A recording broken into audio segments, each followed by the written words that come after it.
Hey, welcome everybody. My name is Dale Whittaker. I'm with the Bill and Melinda Gates Foundation, and I'm from Austin, Texas. The Gates Foundation, let me tell you just a little bit about why we're here, what this session is about, and what you're going to hear about, and then we'll all introduce ourselves after that. The main thing is we're here for you. We're here to share a story along a long journey, and it's an early place in the journey. And the Gates Foundation, and the reason that I work there, is here to create a world where everybody can live a healthy and productive life, and that's a world. Within the United States, we know that education is one of the key factors for an individual to have access to that path to a healthy and productive life. And we know that also that path isn't the same for everybody, and that opportunity and that access is not equitable. In fact, if you come from a low-income household, you're 5 times less likely to get a college degree than if you come from a high-income household. If you identify as Latino, you have a population attainment level 20 points behind a white person, a person that identifies as white. And if you are from a household income with a white household head, you are likely to have 8 times more family wealth than the same college graduate that identifies as black. So we know that it's not equitable.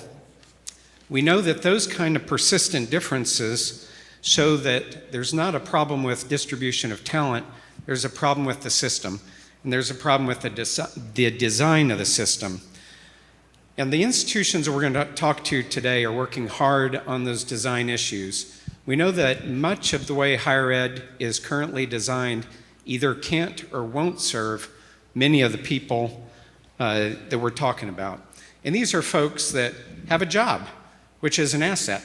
These are folks that have a family, which is an asset. And they're going to tell you more about their students and why and how they design for them. So let me just give you a sense of scale. So these 3 institutions here have evolved to serve student segments that are rapidly growing. So collectively, last year they awarded about 65,000 degrees. Collectively, they awarded about 65,000 degrees. 4,500 of those were to people who identify as black, 8,000 identify as Latino, 700 Indigenous. They represent about 0.5% of the institutions in the United States, 3 out of about 2,500 that award baccalaureate degrees. But they award about 3% of the degrees in the United States currently, and that continues to grow. But to meet this challenge and the need for an opportunity for every person to have a productive and healthy life, they, as well as many of us in this room, have a long way to go on the equity journey. So this is the nature of our collective partnership, is to eliminate race and income as a predictor of a college degree in the United States. With that, what I'd like to do is go ahead and introduce our panel members today. So the first is Patrick Rossol-Allison from Arizona State University. Thank you all so much. So I will go ahead and start with the easy answer to one of your questions, Dale, which is who I am and what I do at ASU, and then I'm going to come back to the song that you just heard. So my name is Patrick Rossol-Allison, Associate Vice President for Strategic Initiatives for the Learning Enterprise at ASU. And I work primarily on starting new learning solutions for a lot of the learners that Dale just talked about, or scaling those so that many more students and learners can graduate from college.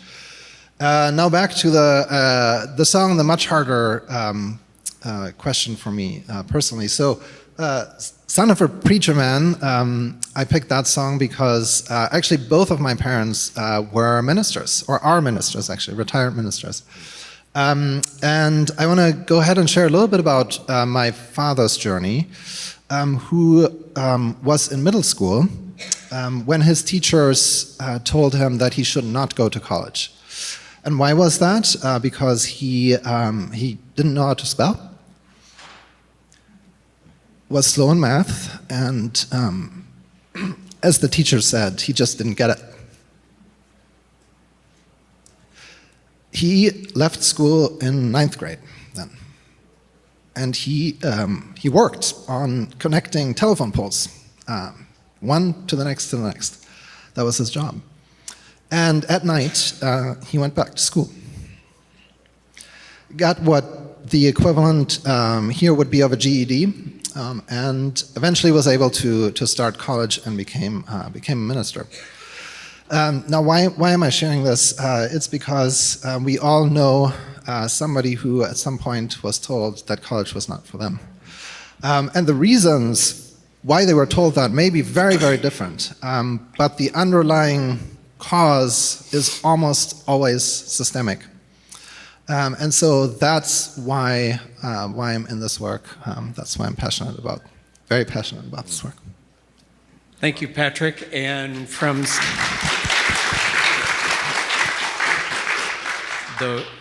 the personal motivation is what makes us all sustain the hard work that this kind of work is. Adrian Huagabrook from Southern New Hampshire University.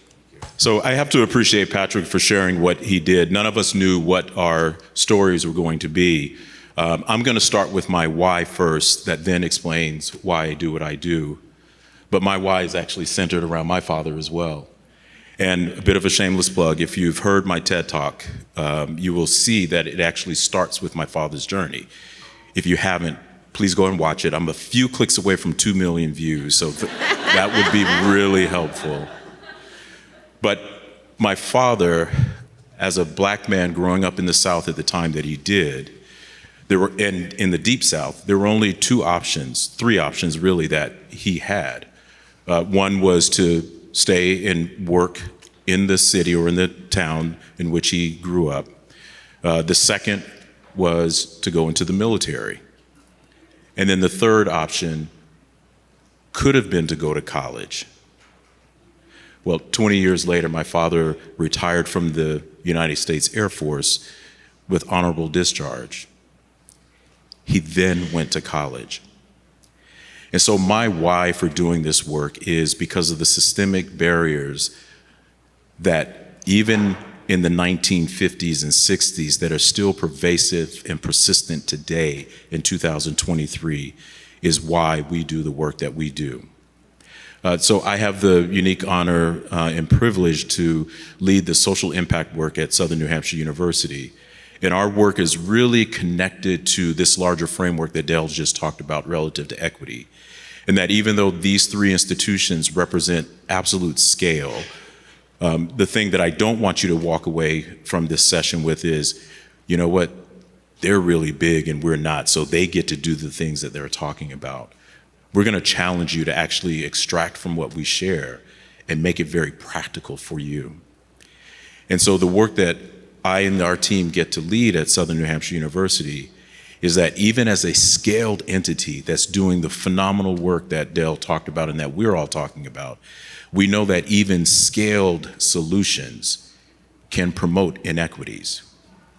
And so our work is to ensure that we are not just threading through, but that we're helping to drive the North Star vision for the university, which is transforming lives at scale. And in our terminology and in our work, that means a student is a student is a student, regardless of modality, regardless of at what point they've entered post-secondary, what point they left, what points they're coming back to. And so our work is dedicated and focused on ensuring that we are truly transforming lives at scale. Thank you, Adrian. And speaking for and representing Western Governors University is Annalisa Holcombe. So first, that song is not because I'm a hero. The song is because heroes are ordinary. And I love the sentiment of that song because all of us are heroes, particularly the people who are doing this work, and even more so, the people who we're representing when we do this work. My why is related to just 2 days ago, I was at WGU's first in-person commencement of 2023 in New Orleans. And I had the honor of handing out diplomas to College of Business graduates right before they walked across the stage. And a woman had a sash that she had created herself. And on that, I wanted to make sure I got the wording right. She wrote, "Breaking generational curses, 1 degree at a time." And I thought, that's why we are here. I personally am a first-generation college student. My mom told me as I was growing up, especially as a woman, that a degree represented freedom. It represented the freedom to leave if I needed to. It represented the freedom to show up at a parent-teacher conference in the middle of the day like she couldn't when I was a kid. It represented the opportunity to chart my own path without somebody else telling me what that path should look like. And as a first-generation student, and then also thinking about what happened for my cousins who didn't have the college degree I have, my life and my children's lives are very starkly different than my cousins' lives right now and their children's lives, and that is not okay. And none of us should feel like we're generationally cursed because the system was established such that those of us who have other things that we need to get done during our lives prevent us from stopping out for 4 or 5 or 6 or 7 years to get that credential. So what we do here is really important, and I'm honored to be able to do the work that we're doing today. Thank you, Annalisa. All right, so roadmap, what's on my little laptop here, is to get into a description of these institutions. How are they similar, different than what your environment? A little bit about the work that they're doing. What have they learned? What are they doing about it? What advice would they give? So we'll see how far we get along those lines. So let's just start with describing your institution a little bit. Who do you serve? How do you serve them? What makes you different, maybe from each other? And I'm going to just randomly start with Adrian. So Southern New Hampshire University is, again, a large-scale institution. As of Friday, because I met with our AVP for analytics just to make sure that I was absolutely right. 186,000, almost 187,000 learners that are on our platforms. We are multimodal. So we have online, which most people know about. If not, I'm sure you've seen the commercials. But we also have a very traditional, typical, what I call a bucolic New England campus with about 5,000 students, residentially based, sort of the coming of age kind of learner, also with graduate programs. But we also have a third modality, which is our competency-based education model, which we do share with these institutions. Our representation in terms of our learners, gender-wise, more women than men, 60-40, but representationally relative to race and ethnicity is where we see some really big gains. And so we see a population of, when you look at Latinx, when you look at African American, when you look at Native American or Indigenous, when you aggregate all of those data together, we're talking somewhere near 50% of our learners online, or across all of our modalities, actually fit those criteria. And so the other piece that I think makes us similar to, but also potentially very different than our institutions, is that we were founded as this very small, it was actually called the New Hampshire School for Accounting. And then it was one of the first online programs, literally distance education. We served members of the military. And in fact, it was an accounting and secretarial school. And in terms of representation, we were actually training, hear what I'm saying, just understand, this was back in the 40s and 50s. We were actually training women whose husbands had gone off to war to actually be able to sustain themselves. And so they actually had a degree. And then also our journey also includes that we started actually doing distance education on military bases. And so our first fully online program, degreed program, was not just 3 years ago, 4 years ago, or when you saw your first commercial. It was actually in 1996. So we've been at it for some time. But the work that we're doing on the equity front is probably paramount. Actually, it is paramount because we believe that it's not just about access. Access does not equal equity. It's success, it's completion. That's part of the equity agenda. Annalisa, let's go to you. Okay, so Western Governors University, people often ask us, so are you only in the West? No. Are you a state institution because it says governors? No. WGU was created 26 years ago.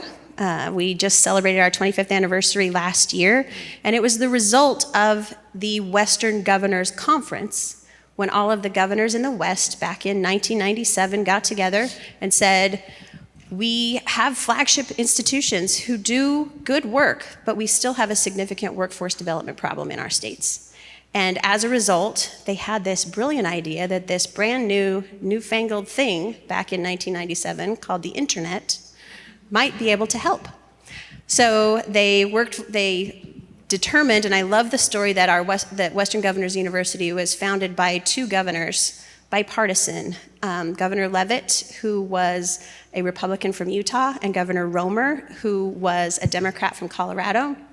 We say that Governor Leavitt brought the tech ideas and Governor Romer brought the competency-based idea. So the beginning of WGU was about marrying the internet and providing access to people where they were going to students, and then aligning that with also giving them credit for what they already know when they are competent. So we have started from the beginning with competency-based, and we're online. Of course, we do have some in-person things like our nurses go to clinicals and our teachers teach in classrooms. But we are, the students that we serve are generally what you might call adult learners. Our average age right now is 36. We call them working learners. Also, I mean, people often call people non-traditional, but I'm going to get into that later because I have a beef with that language. And we're growing. We currently have 130,000 plus students and 300,000 plus graduates. And it's really interesting because we started only 26 years ago, and 200,000 of those graduates happened within the last 5 years. So it is a market that is asking to be served, and there is plenty of room to work with this group of students. Patrick, who do you serve? How do you serve them, and what makes you different? Arizona State. So Arizona State University, we are a public research university, and we are a charter-based organization. And what does that mean? And you may want to listen to the nuances here, especially when you think of research university. In our charter, we very, very clearly state that our success will be measured not by who we exclude as a research university. That's not in the charter, but that's very important. But rather whom we include and how they succeed. So that is something that is known everywhere. Every single ASU employee knows that. And the charter further states that we are fundamentally responsible for the health of the communities that we serve. And communities, so plural, is really the key here. What does that look like in terms of size? So just in undergraduate education right now, we are serving close to 140,000 students. And we do that either immersively, so in the typical campus environment, or I shouldn't say typical, but in a campus environment, it's a city. It really looks like a city. Online, hybrid, you name it. We serve students in all kinds of different ways to make sure that we meet their life's needs where they come from, and that we don't ask them to come to us with, and place artificial constraints on that. We also serve 310,000 learners. And so learners could be somebody who is still in high school and is pursuing college courses to then be on a path to a bachelor's degree. It could be somebody who's working at Starbucks as a barista who is taking courses on the side. It could be somebody who is well on their way in their 40s and needs to make a change to be competitive on the job market, on the very challenging job market. We are a Hispanic serving institution. That is something, a designation that we just received because a significant part of our student learner body is Latino. So that's something that we're very proud of, and and that's describes who we work for. Thank you. So let's get to the work, and I just want to, at this point, acknowledge that I don't know how you would identify, but my sense is that we all come from historically white institutions, predominantly white institutions in terms of how they were developed, who they were developed for, the faculty, staff historically, and so on. So we are, and you can agree or clarify when you get the microphone. These are all institutions that are on an equity journey. And from the Gates Foundation's perspective, it is the nature of that journey that we're very interested in trying to uncover and share with others that may also be on that equity journey. Other people are well ahead. Other people might still be starting, but those are the things that we want to try to be very honest and transparent about. So let's talk about this work. How has your work informed your goals as an institution? What are you doing? And then talk a little bit about how the work you've been doing over the last year and a half or so is starting to inform the broader culture of your institution, or whether you feel like it's still isolated in certain spots, just kind of how you think about that. And Patrick, since you had the microphone, we'll start with you, then we'll go to Adrian, then Annalisa. Yes, I mentioned the ASU charter before, and I will tell you that if you visit ASU, again, the inclusivity mandate of the charter is very well established. You will hear that from everyone. That being said, ASU is I described ASU as a city earlier. We have 40,000 faculty and staff members. And so amongst those faculty and staff members, people are on different journeys. There are individuals, experts on our staff that have been doing this work, this equity-based work, for their entire career. And that is true for all the communities that we've mentioned here before. And then there are individuals who maybe are not as far along, but they're curious, they're open to learning more for the most part. And so that's the journey of a complex organization. Then in terms of our work, so I'm part of the Learning Enterprise at ASU. We have 3 enterprises at ASU. Learning Enterprise is one of them. And we focus on social and economic opportunity across all stages of a learner's journey, all life stages of a learner's journey. So that's pretty big. It's a big challenge for us. But we actually are in the position right now, because our part of the university is 2 years old now, where we actually get to create learning solutions from an equity-based perspective from the ground. And I realize that that's not perhaps a common experience, but that's an experience that we are working from. And then on the other hand, we have the academic enterprise. So a lot of our degree programs are at the academic enterprise. And there the challenge is a little bit different. We've made great progress in terms of raising graduation rates for all students, but we have persistent equity gaps that we are working on, and I want to acknowledge that here. Again, it's a journey for us, it's a challenge for us. So that's some of the work. And one of the things that we did early on in the collaboration here with the Gates Foundation and with our colleagues was we actually looked at our data, and we looked at our data quite deeply, especially on our student data. And we disaggregated the data by race, ethnicity, by income, by various, we're still working on the gender piece. And, we had some really open and honest conversations across the organization. And they were hard conversations, but I think they brought people further along on their journey, which was a really good thing. So, Adrian.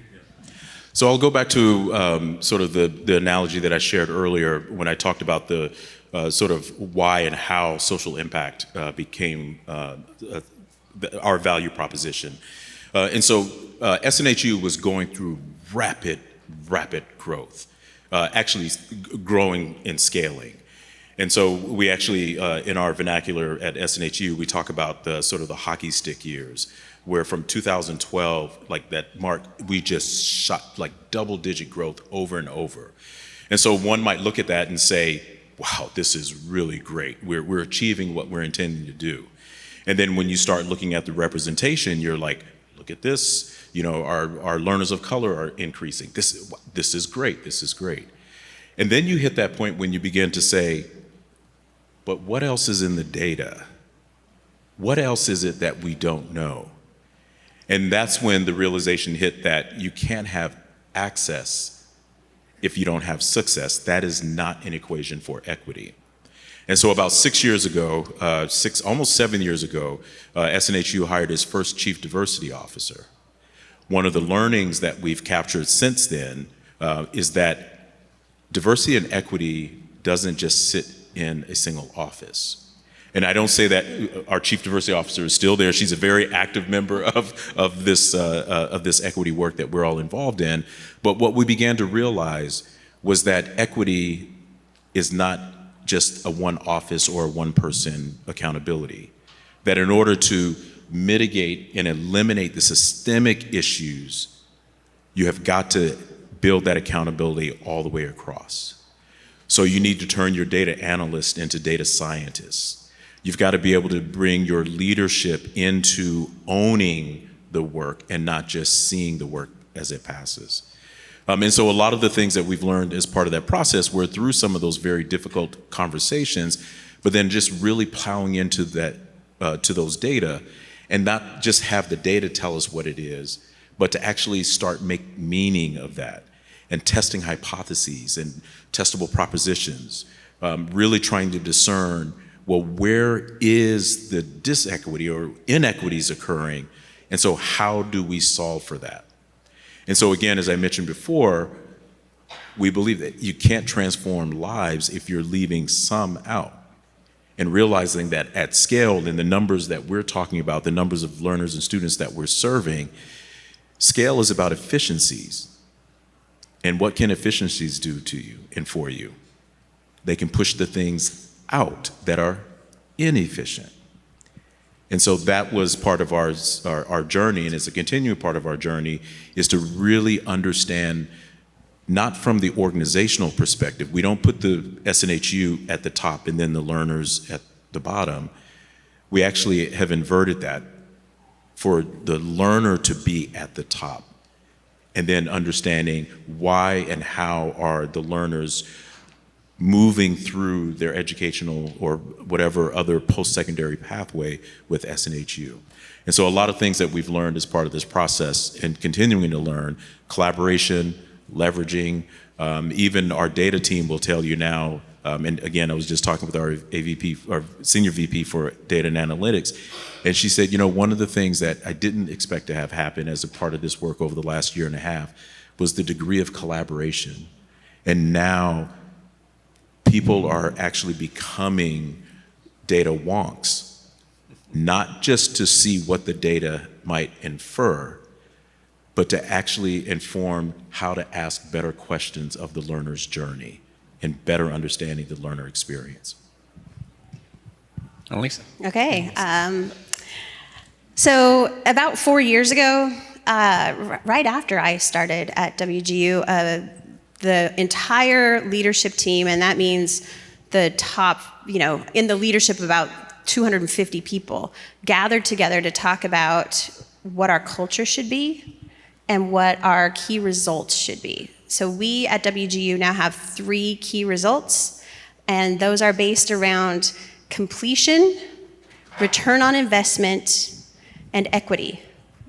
Access and attainment equity. So we know it's not about enrollment at all, it's about completion. And actually we reframed all of our cultural beliefs. And right now at WGU, everyone knows those 3 key results. Not only do we know them, we are measured by them Every time we are sitting down with P&T and doing our mid-year reviews or our annual reviews, every person that works at WGU has to know how they align with those key results and what their work is to move those forward. So that has been a really big change for us, and that is also something that this work, this research, informs that for all of us. So everybody that works at WGU is very well aware of this research that we're doing with this grant and how this informs our work. So I love that you all talked about like the working at scale, because that was a big, difficult part of the beginning of this, is looking at our work at scale and understanding how our own systems can create barriers to education for the students that we actually really want to serve. And so I'll just use an example that we learned from this research already. One of those things was the incredible barrier that getting your transcript can be for our students.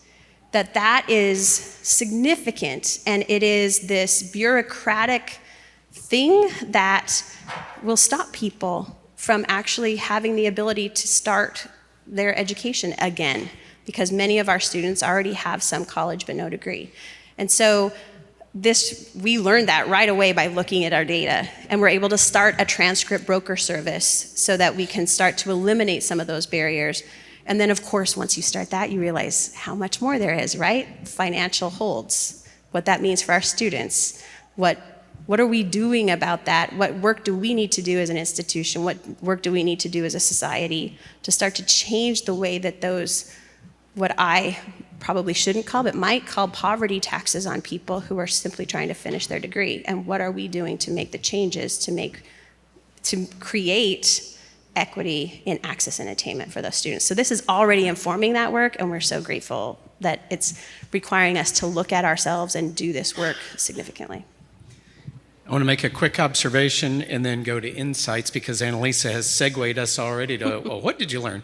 So my first observation is that I've been working with these folks for quite a while now, and you know this, but there's a whole lot more. They are skating along the surface of the work they've been doing over the last 18 months. And also there are huge numbers of people that have been involved in this work on a daily basis. And I know several of those are in the audience, so I just want to acknowledge that. The second thing is that, at least so far, I haven't heard the word intervention with a student yet. So I haven't heard anybody talk yet about how to help the student navigate their system better. What I've heard so far is what we're learning about the inequities in our system that are shutting students out or making it difficult for them. So what I'd like to do now is transition to insights. We're early, you've done a lot of work. What are some of the things that you've learned, like the key things that you think folks out here could take away? And maybe what are some of the surprises? So, Annalisa, let's go ahead and stay with you. Okay. I on purpose wanted to do this, and that's because one of our researchers who's done this work is sitting in the audience, and I would love for Adam Coda to answer the question about what's been the most surprising, because I love his answer the most. Okay. I'll just take yours. All right, thank you. And I think there's some things that I wanted to reinforce just in terms of the messages. I think the idea that this can't live in one office is critically important. And the idea of setting targets, looking at the data, understanding where you're at, is just one of the key lessons. You have to start there. And when we first started the journey 4 years ago, we looked at students of color, right? We had targets for students of color. And what the Gates Foundation really pushed us on is you need to disaggregate that and look at Black students, Hispanic students, Indigenous students separately. And even within that, those are not monolithic groups. So we're trying to get down as close to individuals as we can, really, to understand what the barriers are for their success. So I think setting targets is just absolutely critical for us. And the other key lesson, you talked about collaboration, that it can't live in one office. We have groups of, I'm vice president of advanced analytics, so I work with a group of data scientists and equity researchers. It is magic when you can marry together data scientists, data analysts, process engineers that are looking at process optimization, our college leadership, it is a whole collaborative group of cross-functional teams that when they work together and they leverage their skill sets and we're all aiming at the same thing, equity, then we can really start to make some progress. So I think the importance of, I just want to reiterate what Adrian said, this cannot live in one office. It has to be all of our work, and the target allows us to do that. I think the other thing is, because it is systemic, we're learning that this is living everywhere. When we talk about barriers to success, things that we own, it is everywhere. It is in the transcripts. It is in the financial aid policies. It is in the courses that we require. And I think that we're learning that we have to challenge everything. Why do we have that prerequisite? Is that prerequisite really intended for the student's benefit, so that it's adding value to the student? Or is it actually meant, it's a legacy of the way we do things? It's a weeder course. It's meant to actually create a barrier and quote unquote select students to see if they can get over, or is it adding value? So we have to question everything. Annalisa mentioned the transcripts, and that's one important example. We actually found students, the conversion rate from application to enrollment, we saw big inequities in that between Black, Hispanic, Indigenous, low-income students, and our Caucasian and higher income students. When we dug into that deeper, we found that 2/3 of that was up to the point of receiving a transcript. If we actually received their transcript, they were actually likely to enroll, but we weren't getting their transcript. So these things that seem like small processes can actually have enormous impacts. But unfortunately, there are many, many, many of these things, and that's why we need a whole team, we need the whole university to really be aimed at this and identify them with data, talking to students, and actually eliminating them. We're fortunate to have process engineers, data scientists, but all of us need to be looking at that. On the attainment side, another example is financial aid policies.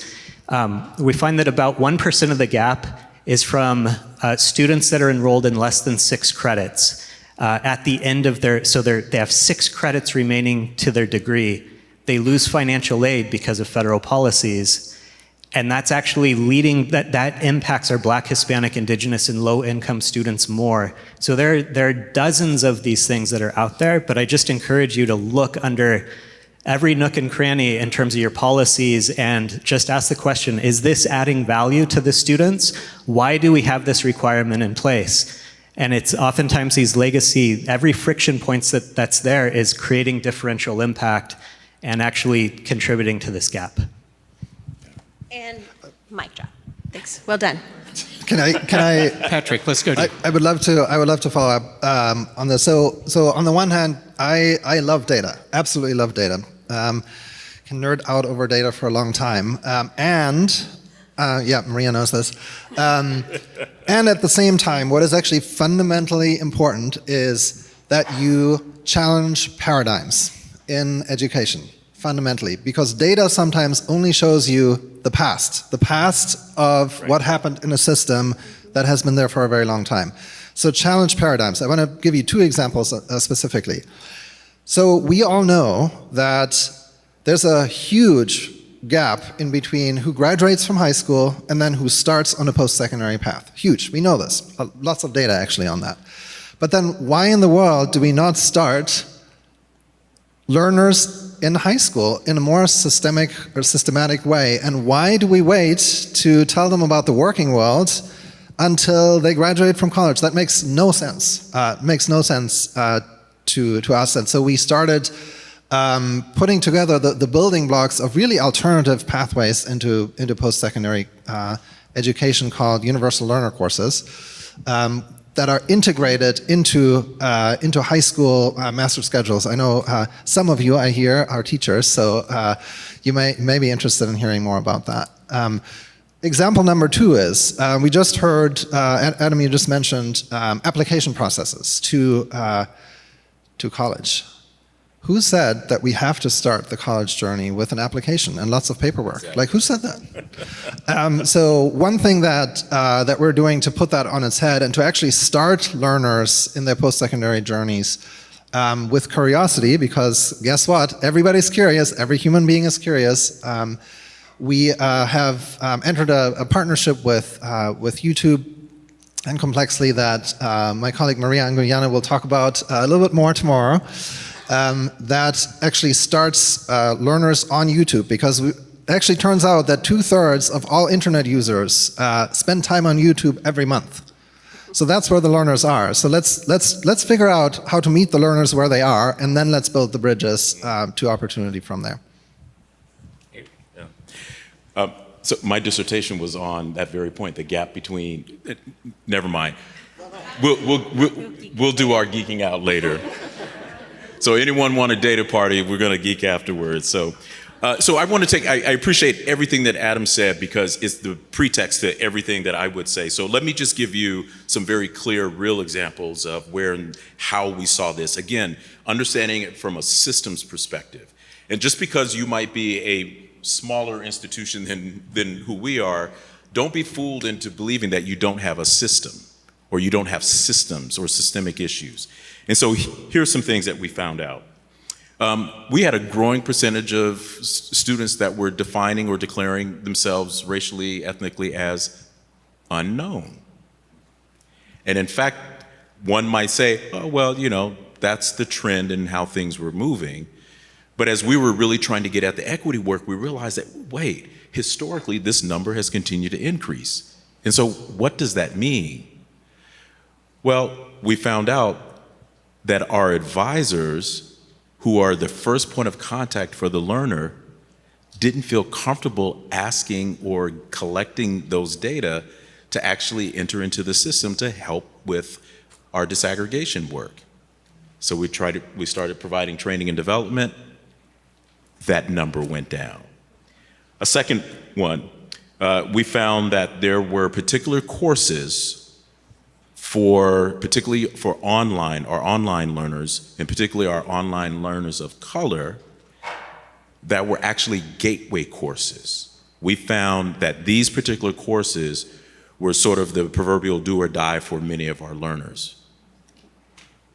Did some work in that space to find out what might be the cause, and actually have done faculty development with those faculty members who are actually teaching those courses. And again, doing this at a very large scale, our faculty are raising their hands in droves to say, I want to do this. And guess what we've seen as a result of that?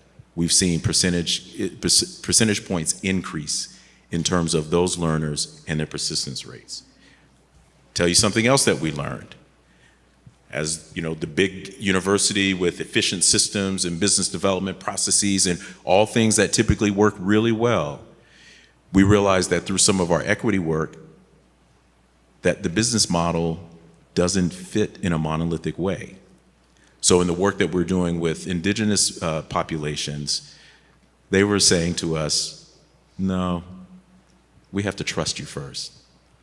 And the evidence of that has to be in your curriculum as well. That was a learning. I'll share two more with you just very quickly. Again, to Patrick's point about all of this piece around the data, you know, disaggregating data, doing this, doing that, and I mentioned the comment before about being data analysts as well as data scientists. Well, you also need people who can paint the picture of the actual student journey. And so now we're marrying that experience that we're learning in terms of how do you understand not just learner profiles, but personas and actual learner voices to bring that sense of agency into this work. And guess what? Learners will share their stories. And that's how you can help with that. And then the other piece that I'll just add to this is that even in our language, in our practices, we've learned that in some regards, we were actually starting this kind of work thinking of it from a deficit perspective. Well, why aren't students staying? Why aren't our African American males staying? Now we're asking questions like, who's staying and why? What can you discern and learn from that? And then the last thing that I'll just share with you, and I know I said two things, but it just came to mind, is that you can't do this kind of work in terms of improving student and learner success if you're not also accompanying it with a people strategy. It's not just about what interventions you provide for the student. it's the work that we have to do as well. And so we have a full-on scale approach to what we call our enterprise-wide people strategy in terms of diversity, equity, and inclusion. And by definition, diversity is the representation. Equity is ensuring that there's access to opportunity. And then inclusion is that sense of belonging. Sense of belonging sounds soft. Tend to it and see what improvements you see relative to the people culture as well as to student outcomes. Thank you very much. Okay, folks, and fellow equity warriors, data geeks, and however you choose to identify out there, it's time for your questions. So while you formulate those in your head, I'm going to do a lightning round, and that means one sentence, no more. 2 questions. First one, we'll go this way. One piece of advice for the folks out here. Don't be afraid to break things. All right. Do it often. Adrian. Peel it back, peel it back, peel it back. All right, Annalisa. I said I would say something about my beef with non-traditional, so I just really want to say it, which is why are we using deficit language to talk about the people who are actually the majority of our learners in our country in post-secondary? These are the people. They are not non-traditional. They are the cousins and the dads and the moms and the people that we all know and love who are the strivers and the earners and the workers that we should be honoring through our work. And that is my one piece of advice of what to do, is to change your language about the way that you talk about Okay, these coming learners. back this way, Annalisa. Sorry. Your you one can skip sentence. me. You can skip me. Your wildest dream for this work 10 years from now. I don't even know what my wildest dream is, that we are not having to do this much work and that we are not actually worrying about DE&I work being in danger in our country. Adrian, sorry. 10 years, I want my name to be Adrian again. No, in my wildest dream, that we would see that data stat of with the 40 million with no credits with no degree, that we completely upend that. My dream is that 10 years from now, that learners from any community feel welcome in the education system, and that they all can succeed. That's my dream. Okay, thank you very much. Now, challenge us, pontificate, do whatever you like. Here's one right up here. There's a microphone, and we're actually broadcasting and recording this. So, John Gatica with the Responsive Education. So in Hispanic serving institutions, we have one at Texas Tech University. And so we have a podcast, and we were interviewing someone that actually worked at the university, and this is what he said that kind of resonated with me. And he says, what responsibilities do universities have for, and we were talking about Latinos in particular, for Latino families? Because we know that dynamic, it's a difficult thing to break when we're sending someone off to the university. He says now we are embracing the families in certain institutions to kind of roll out the red carpet for the families, having meetings with the family included instead of just sending the kid by himself. Could you talk to that, please?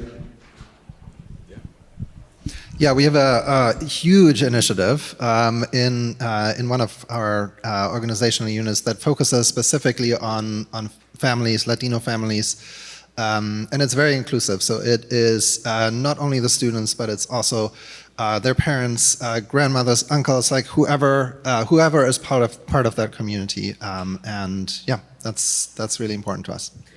While Adrian is getting ready to answer that, if someone else has a question, go ahead and get your hand up so we can get a mic to you.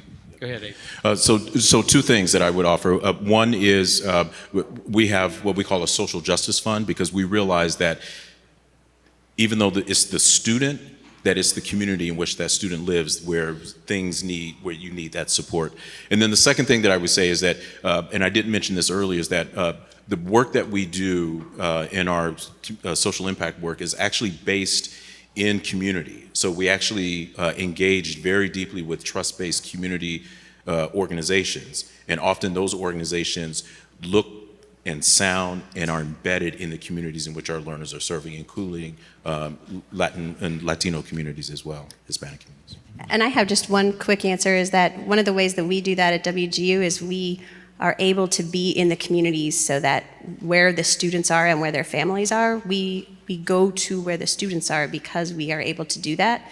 One great thing that I experienced just a few months ago was a meeting that we had with a group that was serving young people who were thinking about matriculating into college, who were from the Latino community in northern Utah and southern Idaho. And while we were there, one of the best moments for me was that I was able to look at that student's dad and say, what about you? It's your turn to go back to college as well. It's your turn to get this degree. Do it with your son. I'm going to speak for you three. Also, something that I'm very interested in is each of these organizations has embedded community partners organizations that provide wraparound support, relationship in the community, and then the curricula comes in and is delivered within that web of support. These programs are having really high success rates, but and they're not nearly as scalable as, student go to an online degree, do it yourself. So maybe I shouldn't say they aren't as scalable, but they have different challenges around scaling. So how you maintain that community embeddedness for the person that wants and needs to stay in their community, bring in the opportunity, and take that to scale is something that I know each of them is working with. Let me see if there's another one. Okay, we've got one over here. Good afternoon. I'm Emma O'Rourke Powell. I'm with Johns Hopkins University. Annalisa's colleague mentioned that the Gates Foundation was making some encouragements around data disaggregation and others. So I'm curious about the relationship between the Gates Foundation and these three institutions. I could take that one. So the name of this body of work, the way we work is we have targets and funding in certain bodies of work. The name of this body of work is Shaping National Scale Institutions' Growth Toward More Equitable Outcomes. So our assumption is that, in looking at history, is they will grow. And what we want to do is support them with the kind of challenges and supports and investments to shape that growth so that it's more equitable. I'll give you one example. We've brought an organization called We All Count, or Data Assist, alongside of them that focus on data equity. Who is asking the questions? What are the questions being asked? Who's making assumptions around the interpretation? And a good example of a project that's come from the three organizations with We All Count is a project around, if we were to throw out the US government categories of identification and ask students to develop categories of identification, we tried to think about those self-identity groups, which ones predict the greatest inequities in their journeys. Then you start getting a very different set of powers. So this is an example of how the three are working with an organization that we're supporting to walk along beside them, to support them and to challenge them. And that's one of the natures of our investment.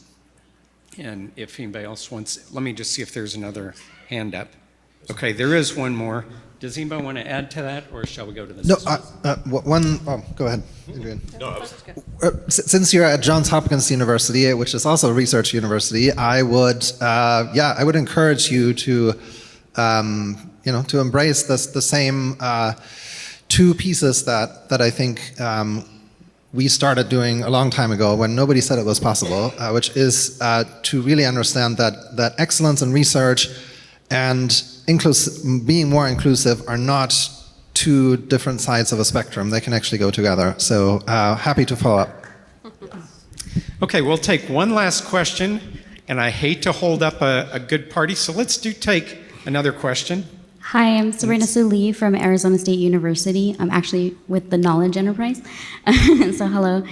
I have a question. So, Arizona State University has always felt like home to me. It's where I could feel like I belonged. I was a first generation college student and grew up in, a neighborhood that didn't get the best reputation.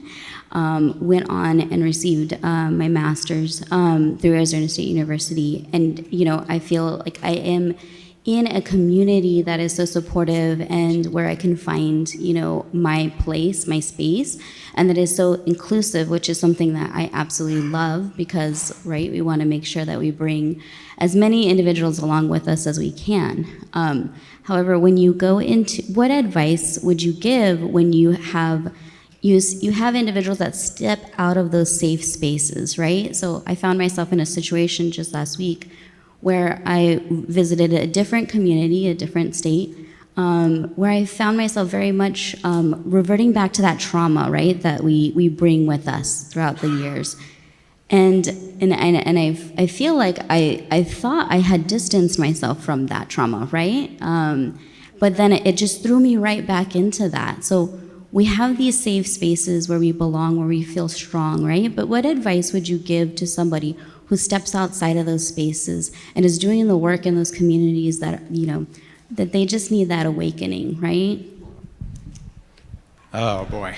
Who wants to? I'm like, I feel you. I know what you're talking about. This is a real thing for so many of us. I just would like to say that one of the things that we have at WGU for our students is that every student has a mentor that is with them through the entire process. I think that finding a person as your mentor, not just in the student journey, but in your journey, is really important as you move forward. And to find that person that you'd be able to talk to is one of those things that has been able to help me, and I'm continuing to search. So how about we help each other? What do you think? Let's do that. Adrian, did you want to? There was one more question. Maybe if She she so just, wants she to. wants it. Maybe she can ask it, and if we don't have time to answer it, we can just descend upon her at the party. I'm so sorry, but hi, my name is Laura Lydia. I work for WSU's Office of Academic Engagement under the Passport to College program. As misleading as the name is, we do not offer passports to our students. We provide direct support services for our former foster youth and unaccompanied homeless youth students. So what insights can you provide that our program can consider or even model as frameworks to further help our students? Wraparound services, Yeah, right? services. Wraparound services, I think, are so important in those strong relationships with regard to the curriculum, but those wraparound services that support the students as they start that journey and continue that journey. It's something that we're actually specifically working on right now, is how we can do a better job supporting individuals as they age out of foster care and into, that is something that specifically is part of this work that we're looking at as well. I don't have all the answers, but it is I think that's something, right? The services that probably you're providing too. Yeah, I agree. I think a key challenge, especially with students that are fully online, and if they're embedded in their community and they're the only person, it is connecting with someone else that's a student and pursuing the same kind of path. So I think a challenge is connecting students, people in community that are on the same path. And it can be done, and there are examples through microsites and through community partner programs, but my story I didn't tell you, but my story was a rural story. I grew up isolated, and now I've chosen to live isolated again on an island. I was going to say. I think there's a lot of interesting opportunity there. Posses for Paul Quinn is an example. But I tell you what, we're going to have to wrap it up at this point because I understand that the reception is calling. I want to thank you all, and I also, I'll offer, at least for myself, that I'll be back in the back. If you'd like to follow up, please do so. Will each of you also be available? Yes. We will. Okay. And please So we'll join all us be for available the in the party, back. everyone. There's food and drink and great prizes. So please, there's a party after this. And join me in thanking the panel.